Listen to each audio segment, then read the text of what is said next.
Welcome to the last week of Able. This week I really just want to take a few minutes to look at the truths, the key truths that enable us to live this able life. And today I simply want to speak to you about love.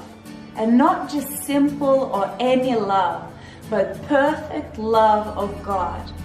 I know you've heard it before, but I want to tell you this. Perfect love enables you to live an enabled life.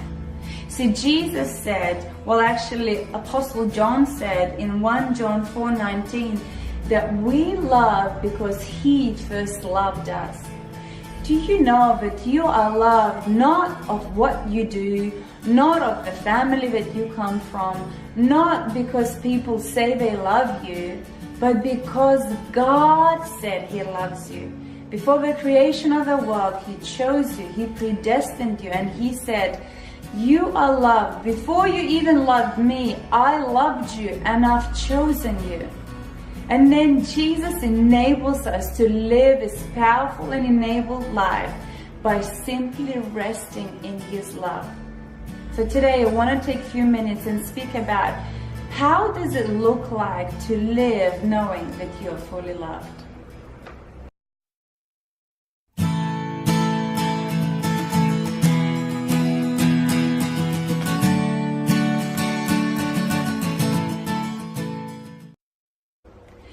In 1 John 4:18, we see these powerful words that Apostle John is speaking, and he says, there is no fear in love, but perfect love drives out all fear.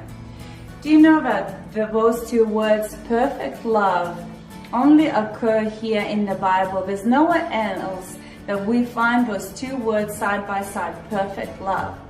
In here, Apostle John says that perfect love is casting out every fear in your life. Fear of rejection, fear of disappointment, fear of lack, fear of being seen. Perfect love is casting out every fear. And if perfect love is casting out every fear, then we can live enabled, powerful life because we know we are loved and we are accepted in the Beloved. When I think of fear, I also think of rejection. A lot of fear in our lives comes because we've been rejected. It comes because we somehow allowed rejection to take root in our heart. And I believe when we feel rejected, we can't live in freedom and we can't love because our soul is looking for comfort in wrong things. See, when you have a spirit of rejection that is not dealt through perfect love, you take comments that people make about you personally.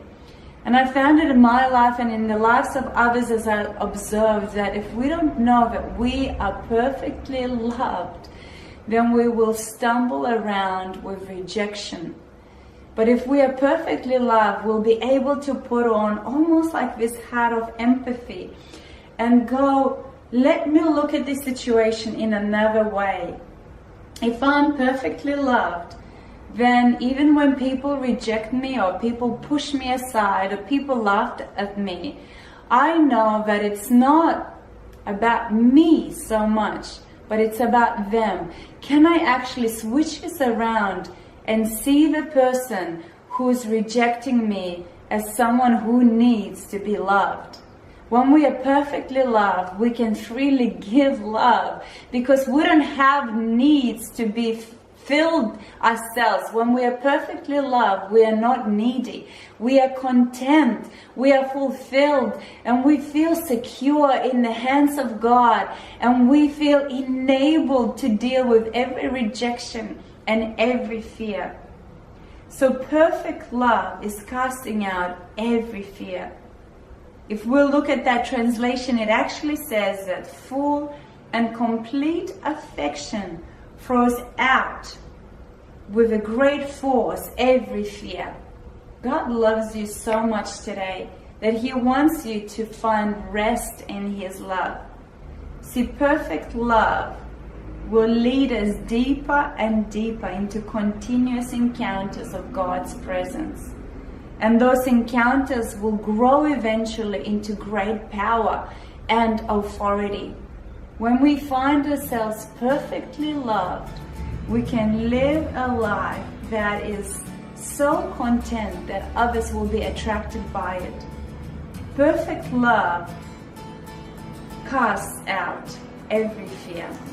So today, I just want you to take a few minutes to meditate on the love that God has for you, enabled by living loved. I want you to know that you are enabled because He loved you first. You are enabled because you are loved. So give love freely. Find comfort in those words. God loves you, and He wants to enable you to live a powerful and significant life, giving love out to others.